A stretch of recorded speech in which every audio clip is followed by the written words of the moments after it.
Hello അസ്സലാമലൈക്കും, welcome back to my channel. അപ്പോൾ ഇന്നത്തെ ഈ വീഡിയോ വന്നിട്ട് ഒരു റിക്വസ്റ്റഡ് വീഡിയോ കൂടിയാണ് കേട്ടോ. അപ്പോൾ ഈ ഒരു റെസിപ്പി ഞാൻ ഇതിൻ്റെ മുന്നേ എൻ്റെ ചാനലിൽ തന്നെ ഷോർട്ട് വീഡിയോ ആയിട്ട് ചെയ്തിട്ടുണ്ടായിരുന്നു. അപ്പോൾ ഇതിൻ്റെ ഫുൾ വീഡിയോ ചോദിച്ചവർക്ക് വേണ്ടിയിട്ടുള്ളതാണ് കേട്ടോ ഈ ഒരു വീഡിയോ. അപ്പോൾ നമുക്ക് പെട്ടെന്ന് തന്നെ വീഡിയോയിലോട്ട് പോകാം.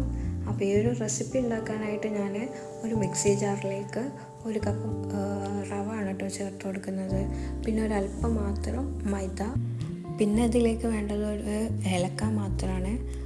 ഒരു ഫ്ലേവർ കിട്ടാൻ വേണ്ടിയിട്ടാണ് ഏലക്ക ചേർത്ത് കൊടുക്കുന്നത്. പിന്നെ ഞാനൊരു ശർക്കര ഉരുക്കിയെടുത്തിട്ട് അതൊരു പാനിയൊക്കെ ഉണ്ടായിരുന്നു, അത് ചെറു ചൂടോടെ ഞാൻ അതിലേക്ക് ചേർത്ത് കൊടുക്കുന്നുണ്ട്. പിന്നെ ഒരു ഇച്ചിരി വെള്ളവും ചേർത്തിട്ട് നന്നായിട്ട് ഇതൊന്ന് അരച്ചെടുക്കട്ടോ. അപ്പോൾ ഞാനിതാ അരച്ചെടുത്തിട്ടുണ്ട്. അപ്പോൾ മാവ് ഇപ്പോൾ ഉള്ളത് ഈ ഒരു തിക്നെസ്സിലാണ് കേട്ടോ ഉള്ളത്. അപ്പോൾ ഇത് ഇനി നമുക്ക് ഒരു 10-15 മിനിറ്റ് റെസ്റ്റ് ചെയ്യാൻ വേണ്ടിയിട്ട് മാറ്റി വയ്ക്കാം. ഈ ഒരു സമയം കൊണ്ട് നമുക്ക് തേങ്ങാക്കൊത്ത് സെറ്റാക്കി എടുക്കാനുണ്ട്. അപ്പോൾ നിങ്ങളുടെ കയ്യിൽ കൊപ്ര ഉണ്ടെങ്കിൽ അതായിരിക്കും ഏറ്റവും ബെസ്റ്റ്. പിന്നെ എൻ്റെ കയ്യിൽ കൊപ്ര ഒന്നും ഇല്ലാത്തതുകൊണ്ട് ഞാൻ തേങ്ങ തന്നെയാണ് എടുക്കുന്നത്. ഇത് ഇനി കൊത്തി മുറിച്ച് നമുക്ക് ഒരു ചെറു കഷ്ണങ്ങളാക്കി എടുക്കണം.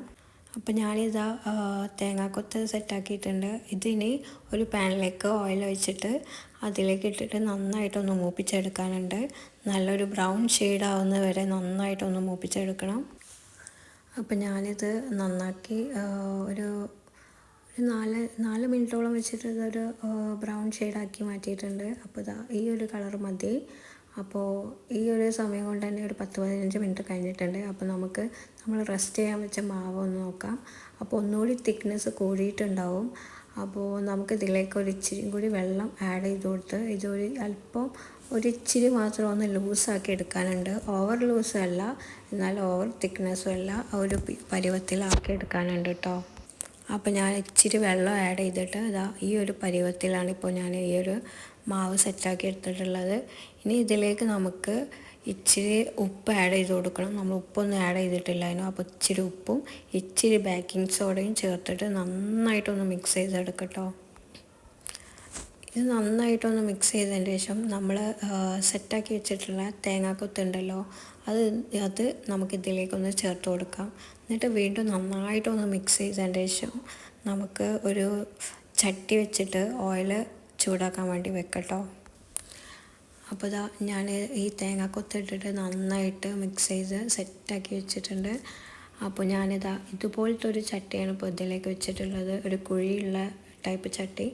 അപ്പോൾ കുഴിയുള്ള ടൈപ്പ് കോരി കൂടിയാണ് ഞാൻ യൂസ് ആക്കിയിട്ടുള്ളത്. അപ്പോൾ ഈ ഒരു ചട്ടിയിലേക്ക് ഓരോ കോരി മാവ് ഞാൻ അതിലേക്ക് ഒഴിച്ചു കൊടുക്കുന്നുണ്ട്. അപ്പോൾ ഓയിൽ അത്യാവശ്യം ചൂടായതിന് ശേഷം വേണം ഇതിലേക്ക് മാവ് ഒഴിക്കാൻ വേണ്ടിയിട്ട്. അപ്പോൾ ഞാനൊരു കോരി മാവ് ഒഴിച്ചിട്ടുണ്ട്.